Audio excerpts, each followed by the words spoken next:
Իդեալ համակարգը բացում է եվրոպական որակի եւ նրբագեղության դռները ձեր առաջ։ Հնարավորություն ընձեռելով ձեռք բերել եվրոպական արտադրողների լավագույն նմուշների նշված տեսականին մինչեւ 75% բացառիկ զեղչով։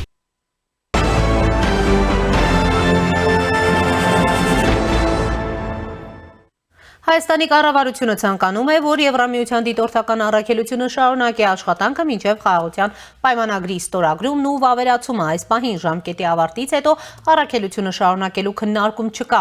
Այս մասին այսօր լրագրողների հետ ճեպազրույցում հայտարարել է առաքելության ղեկավար Մարկուս Ռիտերը, որն ավարտում է աշխատանքը Հայաստանում։ Մեր մանդատը լրանում է 27 թվականի փետրվարին, այնպես որ մինչև մյուս տարի մանդատի հետ կապված ոչինչ չի փոխվելու։ Դրանից հետո Հայաստանի կառավարությունը Եվրամիության հետ քննարկի, թե ինչպես են պատկերացնում ապագան։ Կառավարությունը շատ բաց խնդրել է մեզ շարունակել մեր բարեկությունը, սահմանին այցելությունները, սահմանային գյուղեր։ Հենց այդ էլ անելու են, քանի որ դեռ խաղաղության պայմանագիրը չի ստորագրվել եւ հաստատվել երկու երկրների կողմից, ասել է Ռիտերը։ Մինչ այս պահը 7780 բարեկություն են իրականացրել հյուսիսից հարև ողջ երկայնքով։ Օգոստոս ամսից ի վեր ոչ մի միջադեպ չի արձանագրվել եւ իրավիճակը շատ ավելի հանգիստ է եղել։ Մեր դիտարկումներով նաեւ մարդկանց հետ զրույցներից եզրակացրել ենք, որ կա դրական տրամադրվածություն, այս պահին լարվածության ռիսկ չկա,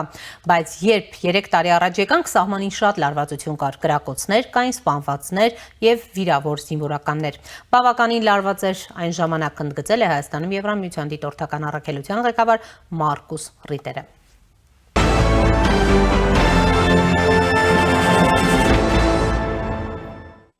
Հայաստանում փետրվարի 13-ից 14-ը խաղաղության կամուրջ նախաձեռնության շրջանակում կանցկացվի երկկողմ կլոր սեղան, որի ընթացքում կհանդիպեն Ադրբեջանի ու Հայաստանի քաղաքասարակության ներկայացուցիչները։ Բացի խաղաղության կամուրջ նախաձեռնության հիմնական մասնակիցներից, այս կլոր սեղանին կներգրավի նաև երկու կողմերից մասնակիցների ավելի լայն խումբ։ Ադրբեջանական պատվիրակությունը Հայաստան է ժամանել ցամաքային սահմանի սահմանազատված ու սահմանագծված հատվածով, անցնելով բոլոր համապատասխան ընթացակարգերը։ Նրանք սահմանը հատել են ոսկեպարի եկեղեցու մասով։ Քննարկումների ընթացքում հայկական ու ադրբեջանական քաղաքացիական հասարակությունների ներկայացուցիչները կանդրադառնան 25 թվականի օգոստոսի 8-ին Վաշինգտոնյան գագաթնաժողովում հաստատված խաղաղության օրակարգից բխող գործընթացներին։ Առանձին նիստեր կկենտրոնանան ձևավորվող տարածաշրջանային անվտանգության ճարտարապետության, խաղաղության օգուտների, երկու հասարակությունների միջև հարաբերությունների հաստատման հանրային ընկալումների, տնտեսական համագործակցության հեռանկարների, ինչպես նաև փոխըմբռնման ու վստահության ամրապնդման գործում քաղաքացիական հասարակության դերի վրա։ Հիշեցնենք, որ նոյեմբերի 21-ից 22-ն էլ Հայաստանի քաղաքացիական հասարակության ներկայացուցիչներն էին Բաքվում։ Այցելության ժամանակ Ադրբեջանի քաղաքասարակության ներկայացուցիչների հետ որոշում էր կայացվել նախաձեռնությունն անվանել խաղաղության կամուրջ։ Նախաձեռնության անդամ Ադրբեջանի ազգային ֆորումի վարչության նախագահ Ռամիլ Իսկանդեր լինել հայտնել էր, թե հաշվի առնելով, որ տվյալ գործընթացը սկսվել է անցած ամիս Երևանում Բաքվի հանդիպման ժամանակ որոշում ընդունվեց, որ հետայսու նախաձեռնությունը գործելու է սեփական անվանումով։ Այն կոչվելու է խաղաղության կամուրջ։ Բաքվի հանդիպման ժամանակ մտքեր էին փոխանակվել Ադրբեջանի ու Հայաստանի միջև հարաբերությունների նորմալացման ու խաղաղ գործընթացի հարցերով։ Քննարկվել էր առհասարակ գործընթացների ներկայիս վիճակը, քաղաքասարակության դերը, երկխոսության վերականգնման գործում ու նախատեսվող համատեղ գործողությունները։ Նախաձեռնության անդամների ու Ադրբեջանի նախագահի օգնական Հիկմետ Հաջիևի հանդիպման ժամանակ քննարկվել էին խաղաղության օրակարգի ամրապնդման քայլերը, որ ձեռնարկել են երկու երկրները Վաշինգտոնյան հանդիպումից հետո։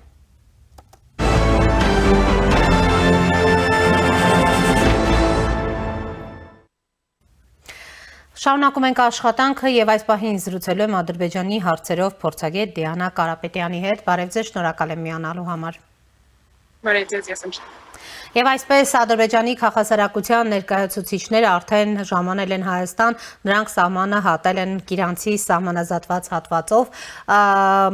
Նախ եւ առաջ ինչպես եք գնահատում, գիտեք, որ վերջին անգամ նոյեմբերի 21-ից 22-ին էր հայկական, ուրեմն քաղաքասարակության պատվիրակությունը կազմով ներկայանում Բաքու, այնտեղ կարևոր քննարկումներ տեղի ունեցան։ Հիմա քաղաքասարակության ավելի ընդլայնված կազմով այս հանդիպումը շեշտվում է, որ ավելի ընդլայնված կազմով է, ինչ կարող է տալ երկու երկրների ուրեմն հասարակություններին, ինչ դեր ունեն եւ ինչ կարող են անել քաղաքասարակության ներկայացուցիչները, համեցեք։ Շատ ճիշտ եք նշում, այո, բավականին լայն պատվիրակությամբ է այս անգամ ադրբեջանական կողմը ներկայացված մայրաքաղաքի Երևանում 19 հոգի է պատվիրակության կազմում։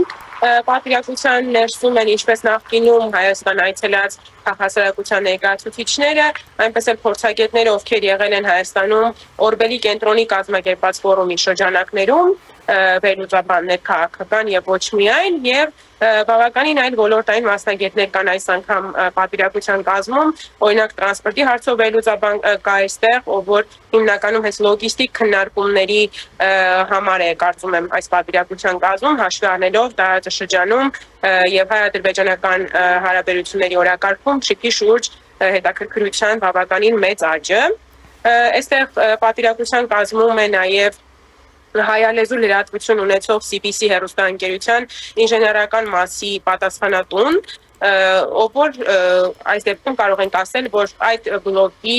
շուրջ քննարկումներ տանելու համար է այստեղ։ Առաջին հայացքից բավականին տարօրինակ է նրա ներգրավվածությունը պատվիրակության կազմում, սակայն կարծում եմ, որ երկու երկրների հեռահաղորդակցության հետ կապված հարաբերությունների հաստատմանն է ուղղված այս մարդու ներկայությունը այստեղ։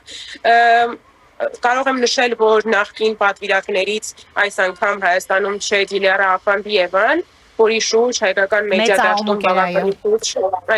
շուրջ քննարկում էր բողոքի ալիք կար հայկական մեդիա դաշտում եւ ոչ միայն, եւ ադրբեջանական կողմը այս անգամ նրան բացառել է Հայաստան ուղարկելուց, թե արդյոք դա հայկական կողմի պահանջն է, թե պարզապես Բաքուն հասկացել է, որ բավականին խնդրահարույց կերպար էր ուղարկել Երևան, չենք կարող ասել, մինչև որ այդ հարցի պատասխանները չունենանք հենց կազմակերպիչներից եւ պատվիրակության անդամներին հաստատողներից։ Ըստ էության, կարծում եք թրիփի շրջանակում էլ կլինեն այս քննարկումները քաղաքասարակության ուրեմն ներկայացուցիչների միջև հաղորդակցության ուղիների եւ կարևոր էր նաեւ Կիրանցով Հայաստան գալ, այստեղ էլ կար կոնկրետ, այսպես ասած, ուղերձ մեսիջ։ Այո, շատ կոնկրետ ուղերձեր եւ ադրբեջանական եւ հայկական հասարակություններին, որ իրենք միակ սահմանազատված հատվածով ոտքով անցան ճանապարհը։ Դա իհարկե պարզապես ժեստ էր ուղղված հասարակությունների ներսում այդ վստահության մթնոլորտը ձևավորելուն։ Ինչ վերաբերում է պատվիրակությունների կազմին եւ քննարկվող թեմաներին, այս պահի դրությամբ մենք դեռ հստակ չունենք մամուլի հաղորդագրություն, թե ինչեր են քննարկել, բայց հաշվի առնելով այն պատկերը, որը մենք ունենք եւ հայկական եւ ադրբեջանական պատվիրակությունների անդամների ոլորտային ուրեմն մասնագիտացումներից կարող ենք ասել, որ TRIP-ը եւ հեռահաղորդակցության եւ լոգիստիկ կապերի ապաշրջափակման նաեւ քննարկումները լինելու են առաջնային այս հանդիպման ընթացքում։ Դուք որքանով եք կարևորում քաղաքասարակության ներկայացուցիչների այս շարունակական շփումները, դրանք ուրեմն երկու հասարակությունների միջև արկա լարվածության թուլացման ուղղությամբ ինչպիսի դերակատարում կարող են առհասարակ ունենալ։ Դուք նշեցիք քաղաքասարակության ներկայացուցիչ, որը փաստորեն այս անգամ պատվիրակության կազմում չէ եւ որը մեծ խնդիր առաջացրեց հենց առաջի այցի շրջանակներում։ Իհարկե պետք է նշեմ, որ ադրբեջանական պատվիրակության ներկայացուցիչները գլխավորապես արտահայտում են հենց Ադրբեջանի պետական քաղաքականությունը, այսինքն այնտեղ չկա տարբերակված կարծիք ունեցող ներկայացուցիչ, որը կարող է այստեղ հնչեցնել կարծիք, որը չի արտացոլելու Ադրբեջանի իշխող վերնախավում արկա քաղաքական տրամադրությունները։ Ինչ վերաբերում է հասարակությունները պատրաստ են թե ոչ այդքան շփումները բոլոր դեպքերում կարևոր են, սակայն պետք է տեսնել, թե արդյոք դրանք իսկապես ձևավորում են այն վստահության մթնոլորտը, որի համար ջանքերը գործադրվում են։ Օրինակ, պատվիրակության կազմում կա նաև Քամալա Մամեդովան, ով որ Make News Get Us լրատվական գործակալության գլխավոր խմբագիրն է, եւ իրենց լրատվական ուրեմն կայք մտնելիս առաջինը, որ աչքի է զարնում, դա օրինակ Արևմտյան Ադրբեջանի այդպես կոչված համայնքի տարածած համամուլի հաղորդագրություններն են եւ դա պարբերական բնույթ է կրում։ Հետեւաբար որքանով են այդ տրամադրությունները ազնիվ եւ որքանով են ծառայելու նպատակին կարող են միայն գործնական քայլերը հուշել։ Այսինքն այստեղ էլ որոշակի վերապահում կա ընտրված մասնակիցների մասով, այսպես ասած։ Քամալա Մամեդովան կոնկրետ իմ նշած նա հենց առաջիններից է եղել, որ եղել է Երևանում վերջին երամսյակում 2025 թվականի միշտ եղել է քաղաքասարակության պատվիրակության կազմում, բայց մյուսներն էլ, ինչպես նշեցի, արդեն ոլորտային ուղղվածությամբ ներգրավված մասնագետներ են եւ կարծում եմ, որ հաջորդիվ առավելապես գուցե ներգրավված լինեն լրագրողներ եւ մեդիա ներկայացուցիչներ, որպեսզի ավելի լայն տարածում ստանա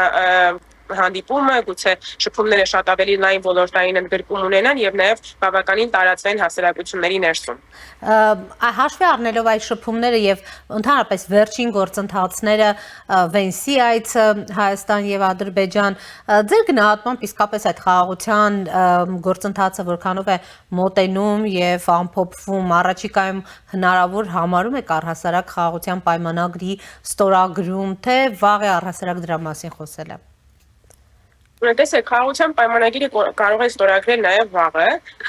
սակայն պետք է հասկանալ, թե արդյոք դա իրական խաղաղություն նշանակում է թե ոչ։ Ադրբեջանական հասարակության ներսում նախ խաղաղության լիարժեք պատկերացում լինել չի կարող, հաշվի առնելով այն հանգամանքը, որ Ադրբեջանի իշխանությունները չեն անում որևէ